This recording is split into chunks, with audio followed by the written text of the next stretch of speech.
Welcome to part two of the endogenous growth model. This is, well, just taking everything we did in chapter one and moving over to chapter two. So, last time we did a lot of math.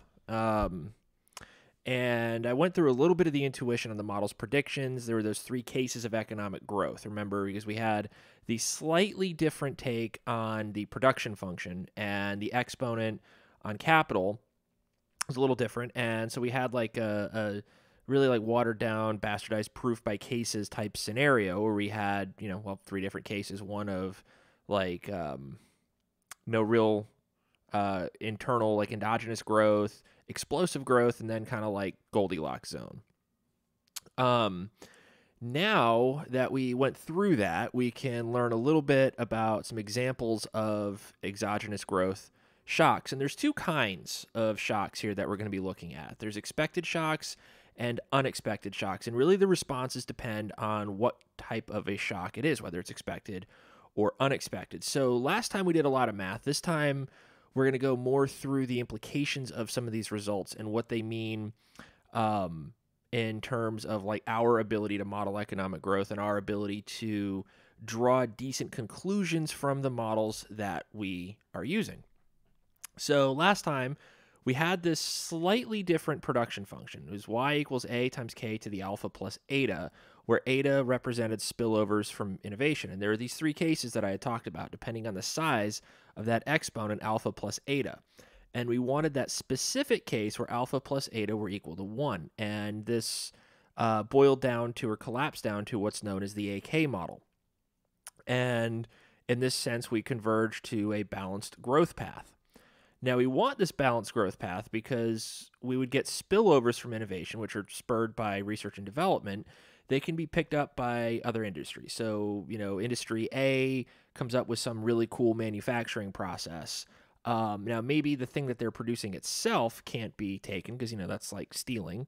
But the way in which they produce it might be usable in another industry, say industry B. And so industry B takes that particular production process and kind of tweaks it a little bit for their own. And in doing so, they now get to produce more efficiently as well. And this allows for further use of that production process, and thus you get more growth. And as the economy gets bigger, right, we get more and more educated workers. We get more workers that aren't just educated by going to school. Because, going to school is great, obviously. It's, kind of, it's giving me a paycheck that you guys are going to school. So naturally, it's pretty good for me. But it's presumably, very good for you guys as well. At least, hopefully, you all think it's going to be good for you. But don't let on-the-job training go by the wayside there. There are plenty of workers that may not have quite as much schooling. There are people I work with that don't have a PhD, and they're just as good of workers, if not better workers, than I currently am and other people with PhDs because they know the business a lot better than I do. They've had more time to learn how the business operates, and they've developed skills that the business specifically wants them to have. So don't necessarily knock simple on-the-job training. But I guess that's neither here nor there. Well, no, actually it is kind of here.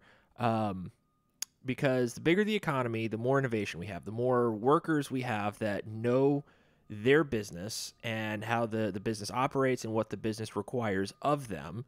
When they know that and they understand that, you can see more innovation. So the more innovation we get, the more innovation we get. It's this really nice like feedback loop almost. Now, once we have our steady states, the idea is that, we want to model these shocks to the endogenous variables, which were the endogenous variables that we put in the steady state. So a nice rule of thumb is if you're like, okay, what are the endogenous variables? What aren't the endogenous variables? If you have to solve for the steady state of that variable, it's an endogenous variable. All right, back to the lecture. So we want to put these endogenous variables in their steady states and then see how they respond to various shocks to the exogenous variables, namely key exogenous variables, not like all of them. So this really isn't going to be all that different from like shifting supply and demand graphs around in principles courses. But here it's like dynamic. So you're looking at it two ways. One way, it's static. So it's like a snapshot in time. This is like, we'd have like price on the vertical axis and quantity on the horizontal axis. You can also have like wages and labor, interest rates, output, things like that. And then there's dynamic. There's the movement over time. And here we have an economic variable on the vertical axis and time on the horizontal axis. Now, we're going to be imposing shocks to these variables. We're going to see how everything else moves around it. And there's two kinds of shocks we're going to look at. There's anticipated and unanticipated shocks. Now, let's assume correctly that supply is fixed in the short run. And the idea behind that, the reason we're assuming that, is a lot of capital is just kind of fixed for the short run. If you own a restaurant and there's like a big demand shock, a bunch of people come in, you can't, in the middle of that huge like burst, or I think it used to be called a pop, if I remember right. It's been a long time since I've waited tables, but like you get like this pop, a bunch of people come in. You can't just go, hey, you know what? I want to buy a new grill and have it installed and put into production that day. No, it's going to be a while, right? You're probably going to have to place an order, maybe get it, if you're lucky, that month, probably the next month. And it's going to take some time to install it and learn to use it and all that stuff. So if there's this huge influx of people, and it's not just like a quick pop, but like a sustained influx of people, you're going to have to, one, gauge that it's a sustained increase and it's not just like, hey, everybody's out shopping for Christmas and it's going to be dead by January. No, you want to make sure that it's, going to pass the seasonal fluctuations, and it's going to exceed even what was expected for the seasonal fluctuations, and it's going to persist. Then when you get that, you're like, okay, now maybe it's time to buy a new grill because I think we might actually need it. And it still takes time to put into production. Another example, airlines. So let's say you own an airline and a lot of people start flying with you, like a lot more people start flying with you. And you're noticing that the demand for these tickets is just skyrocketing. And the ticket prices are going up, and more and more people want to fly. So what are you going to want to do? Well, you got to get more seats, because if you got more butts wanting seats, you got to get more seats to hold the butts.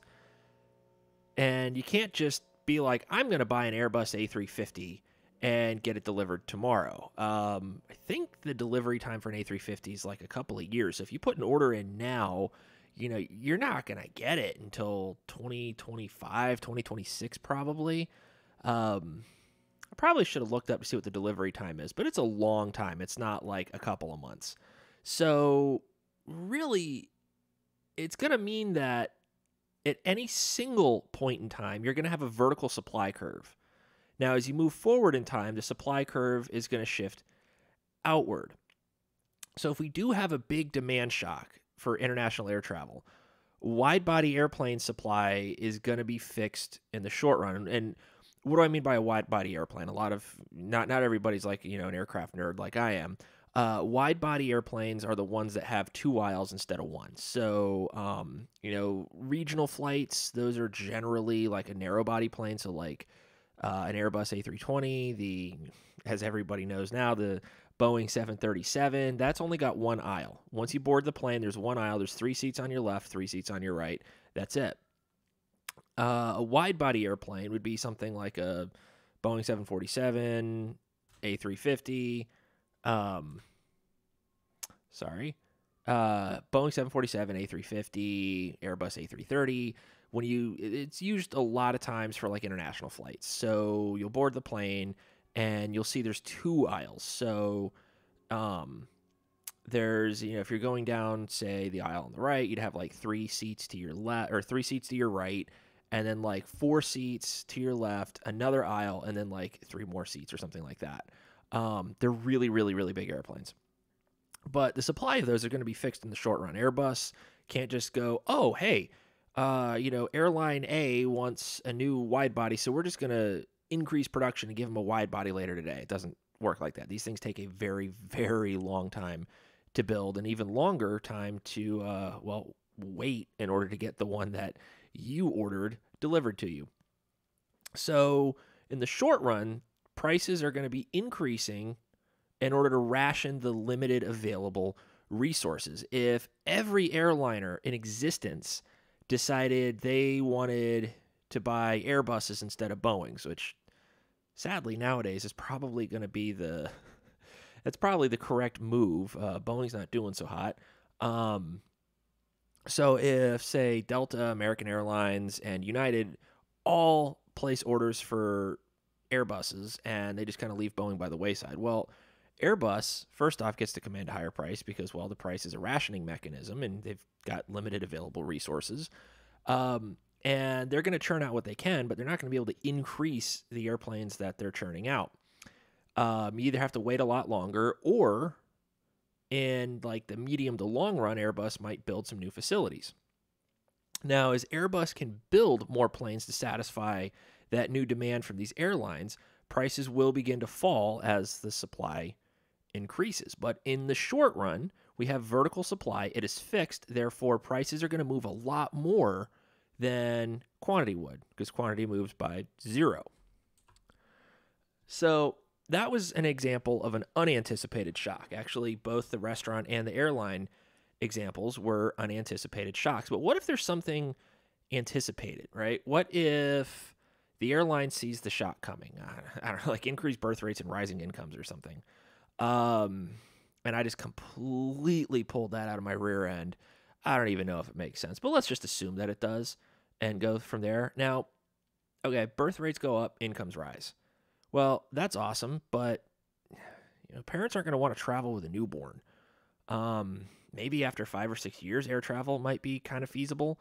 But we have a baby on the way. She should be here in May, and I'm not exactly planning to travel with her for the first couple of years of her life. I don't really think that would be a good idea for us. I don't think it'd be a good idea for her, and I don't think it'd be a good idea for the other 200 people on the airplane. So maybe you want to wait until they're like 5 or 6 years old. They behave themselves a little bit better. They're not going to squawk and make noise and make everybody go like, oh my God, there's another kid. Like, you don't want to do that to anybody. And the kid's just a kid. They don't understand. So you wait till they're like 5 or 6.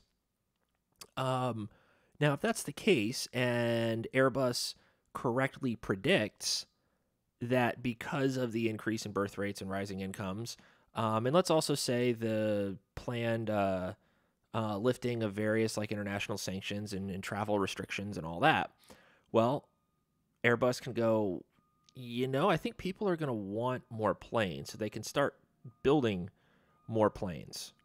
And, it's going to take a couple of years to get delivery anyways, so people can these airlines can order the A350 now, expecting the demand increase in the future. So United or Delta, I'd fly Delta all the time, so let's just go with Delta. So Delta goes, hey, there's going to be an increased demand in 5 or 6 years. So I'm going to place a couple orders for the A350 because, once the kid's like 5, 6, 7 years old, they're probably, the parents are going to want to travel and take them abroad and show them, other countries and things like that. So the A350 is a great plane for that because it's a wide body airplane, medium to long haul. So Airbus, like Delta puts orders in for the Airbus A350, Airbus builds them, and bada bing, bada boom, they're delivered just in time for that new wave of customers. Now, in that eventuality, prices aren't going to increase as much because there wasn't this like immediate demand shock pushing prices upwards along that fixed vertical supply. Supply gets to shift out along that downward sloping demand. So ticket prices might fluctuate. They could drop a little bit as supply increases. And then when that demand shock hits, the demand shifts out along that new supply curve. And yeah, you will see prices increase a little bit, but they're not going to increase by anywhere near as much as they would have had this been an unanticipated shock. Another unanticipated shock, Russians launching Sputnik into space. That triggered the space race. So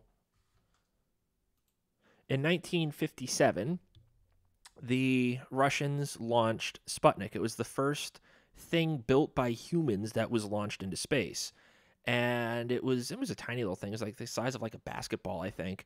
And got launched into space, and that, sent like a shock wave throughout the world, and it started what's known as the space race, where essentially the U.S. and Russia entered this race to get into space first. Now, the Russians got into space first. They got the first human in space, Yuri Gagarin. He went into space in, hold on, I believe 1961 is what it's looking like. Yeah, April of 1961, first human enters space. And so, for the longest time, it looked like Russia was probably going to be winning the space race.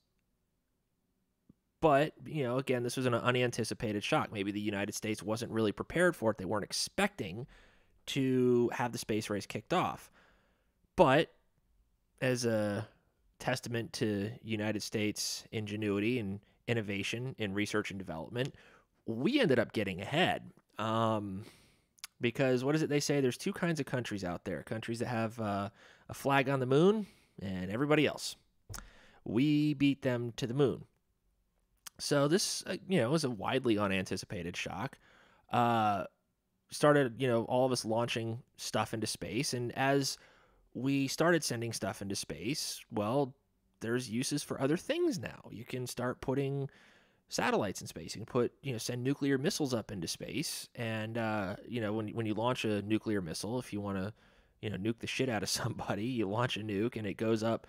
It briefly leaves the Earth's atmosphere and then re-enters, and there's generally multiple warheads that shoot out of the thing. These things are awesome. So you can correctly assume that this space race triggered this massive increase in demand for scientists and engineers. Demand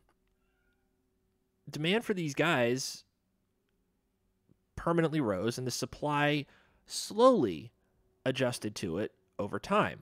Now, the shock started out in the 1950s, and it carried well into the 1970s, like with the Apollo space program sending men to the moon. If we were to graph this out, it would look like...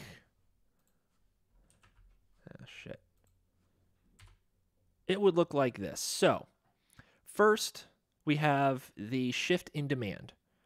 So, graph number 1, demand shifts, price jumps. Right? That is Sputnik going into space, and the United States going, oh shit. What happens? Well, we need workers. We need research and development. So the demand for that increases, increasing the price along a vertical or a fixed supply curve.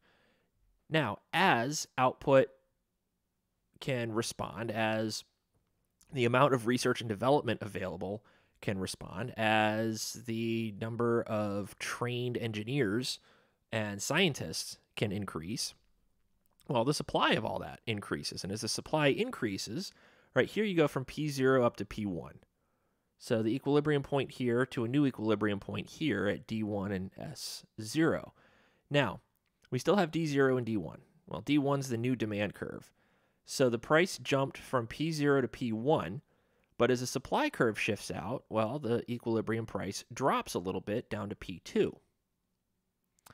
So the demand curve shifts first, and then supply shifts in response to the demand. So we had that shift from D0 to D1, and the price increases. After that shock gets observed, then supply begins to shift out. And as supply shifts in response to that demand shock, the price level drops. So just like in microeconomics, depending on, how much supply shifts, you could actually have the price dropping overall in the long run, but it would still take time for that to happen. It doesn't just happen overnight. If there's a process that generates what's known as like a signal extraction problem, you could have too many people who want to get schooled, and it drives down the price of labor for scientists and engineers. That's a very real possibility. So the order of events here would be that first the demand shifts because the supply is fixed in the short run, price goes up, and supply doesn't move. Supply responds to the shift after the fact, after the shock has been observed. Once the shock's been observed, prices will eventually fall as the supply responds, which depends on the number of people who want to invest in enough human capital to be able to occupy these job openings. And if you're wondering about human capital, well, wonder Not that much more, because starting next week, we will be learning about human capital investment. Okay, here's another anticipated shock. Well, I guess it's the first anticipated shock we're going to be graphing out.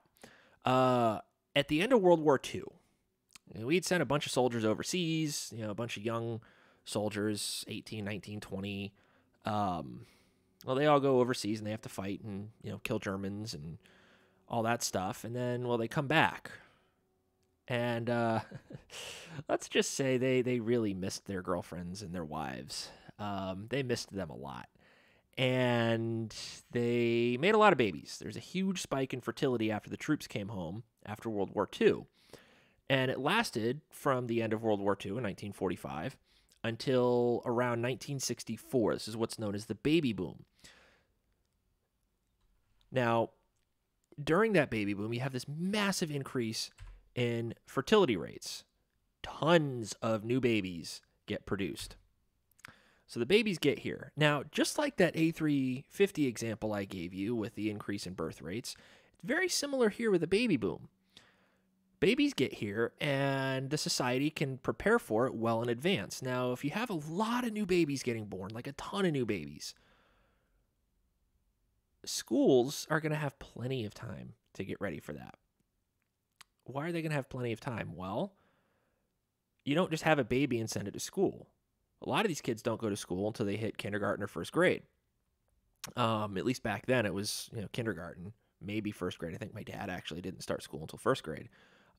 So that gives them a couple years to build schools and hire teachers. And as these new schools are being put together and, we're hiring new faculty and staff, you're going to see an increase in the quantity of schooling that's available. And the price of schooling would fall. Now, once that demand shock hits, you do see an increase in the price of schooling. And it means that when demand shifts along that new supply curve, the price level still increases, but it may or may not be higher than what it was before the increase. And the reason is that supply increased in anticipation, but there would be a little bit of noise. Say it wasn't expected to last, it could go on way longer than expected, something like that. Now, the thing is, no one thought that the end of the baby boom would be as late as it ended up being, because, World War II ends, and they just keep punching out kids nonstop until 1964, and then you had a little bit of a decline in birth rates there. But the sequence here would be the supply shifts in anticipation of the incoming demand increase. In such case, the price falls because the demand stays constant and supply shifts out. Now, demand eventually increases, and then when demand increases, the price increases. So here's what we get in this situation. First, supply shifts and the price falls. When supply shifts out, it shifts along that downward sloping demand curve, D0. So the price level drops from P0 down to P1. So this is our new equilibrium point right here. So at S1, D0, this is the new equilibrium point, but then the demand shifts. And when the demand shifts, the price increases from P1 up to P2. Now, it doesn't have to be higher than what the initial price level was. It could be. It might not be. It really just depends. Hopefully, if they accurately gauged everything, supply would shift out by just the right amount such that when demand shifts, the price is unchanged relative to where it was prior to the beginning of the anticipated shock. But, there's always some noise around it. P2 could be above P0, could be below P0. We don't really know. Okay, so end of the space race. Let's talk about this one. After the Apollo program ended, NASA really kind of started to see the writing on the wall. Public interest waned in the space program because it's like we already went to the moon and we didn't really have the technology to start colonizing it yet. We definitely didn't have the technology to start colonizing other planets. We barely do now. So as we were reaching that technological capacity constraint, spending on it started to fall. Congress didn't just want to keep throwing gobs and gobs and gobs of money. If only that was the case now. And there was this major negative demand shock as a result, meaning they had to start eating their own supply. These space agencies had to start eating the supply that they had. Now, if there's a decrease in the demand for housing, say like, 2008 and after that financial crisis, right, you're stuck with immobile capital. These are like houses that can't move. You can't just pick your house up and move. I guess if you have a mobile home, you can, but if you don't own a mobile home, you can't just pick it up, move, and there you go. Right? But the thing is, if you're an engineer, you can move. And this is what's really cool. And this is part of what we're going to be learning about with human capital in the next lecture. A lot of NASA research is based in Houston. They could just pack up and move because human capital doesn't depreciate, and it doesn't really take a whole lot to move the human capital because it's your freaking brain. That's so cool. This is like the coolest damn thing in the world. It's like infinitely more mobile than physical capital is, and it doesn't fall apart, I guess, until you get old and you're decrepit. But until then, human capital doesn't fall apart. And even then, the human capital isn't just your brain, right? It's also the set of skills and knowledge that can be stored and then shared with other people. So ultimately, there's a good bit of variance in the substitutability for skill as well. You could probably use an economics professor who specializes in monetary policy to teach some rudimentary game theory. I'd rather not teach rudimentary game theory, but if I had to, I could. I wouldn't necessarily use me to teach an advanced graduate level course in game theory, nor would I use me to teach a graduate level course in like advanced microeconometrics. It's not really my forte. Advanced macroeconometrics, oh God, I could lecture you for hours and hours and hours. But micro, that's a little different. That's not exactly the same skill set that I've got. Now, you could use an airplane mechanic to design a rocket. So some skill can't be substituted away, and the less substitutable that skill is, well, the higher the skill premium, right? You'd have to pay more for somebody who has exactly the set of skills that you need for your firm. If, I don't know, your company produces research on monetary policy, I guess, and you're like, hey, I want to learn, like we want to produce research on the risk channel of monetary policy via unconventional monetary policy shocks. Well, I'm your guy, and if that's exactly what you want, I can probably command a higher wage or higher salary because I've got exactly what you need, and there aren't very many people that have exactly the skill set that I've got. Now, this is also another reason why you earn more later on in your career than before, because you need time to build up that specialty. And the more you specialize via that on-the-job training we were talking about earlier, the less replaceable you become, and then your company has to pay more to keep you because the opportunity cost now increases, right? The more of a skill set you get, the more skilled you become at your job. Well, if other companies knew that you were kind of putting feelers out and thinking about maybe going somewhere else, they'd want to scoop you up really quickly. As such, that bids your wage up. It bids up your salary. Now, we like to say wage in economics, but you don't always think of the wage as like the hourly wage, right? Yeah, technically, but I don't know. Just don't listen to me on that. We'll just say wages from now on. So you get to bid your wage up because of that. And as such, the company that currently employs you, if they want to keep you, they go, hey, this guy could get a lot more money somewhere else. We need to start paying him more if we want to keep him. And that's what ends up happening. So in this case, like if you're an engineer working for NASA, mid to late 1970s, you're probably pretty pissed, especially if you didn't get to keep working on the space shuttle. Then again, after Challenger, maybe you're glad you didn't work on the space shuttle. I don't know. So if you're out of a job and you got to find a new one, it's going to take you some time. Maybe you can't find another one in Houston, so you got to move somewhere else. You could move to Seattle to work for Boeing. Again, as long as it's not the 737 MAX family, you probably don't want to have anything to do with that piece of shit. You'd have to move to Europe for Airbus. There's various countries where you could work for Airbus, although I believe like the finishing product, and I think the headquarters is in Toulouse, if I remember right, but I don't know, I could be wrong. I could move to Utah for Morton Thiokol. They help produce the solid fuel rocket boosters for the space shuttle.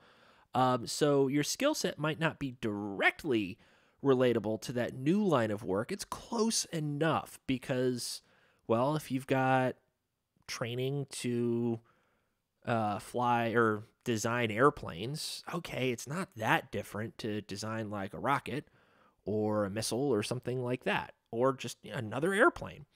So you get to adapt your skill set to fit the demand for other jobs.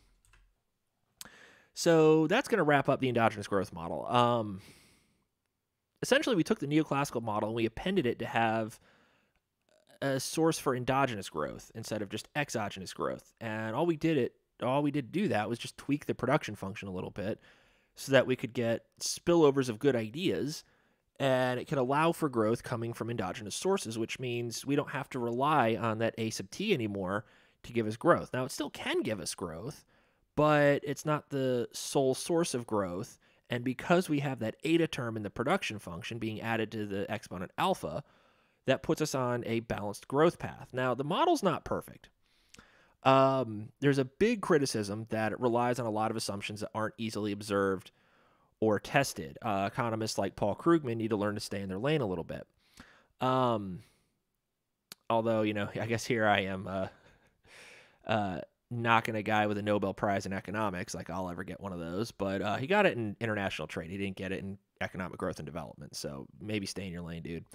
And we'd like to be able to look at a model that has a setup that's maybe a little bit more intuitive than just going, well, we have this exponent here and the exponent's increasing. Maybe we could have something where we actually have inputs that measure and are sources of growth. So it's still endogenous growth, it's just coming from a different source. It's not so much like a mathematical workaround anymore. It's kind of going, hey, let's actually tweak an input. So we don't have just physical capital, we have human capital as well. So you got physical and human capital as two different inputs in the production function rather than just capital.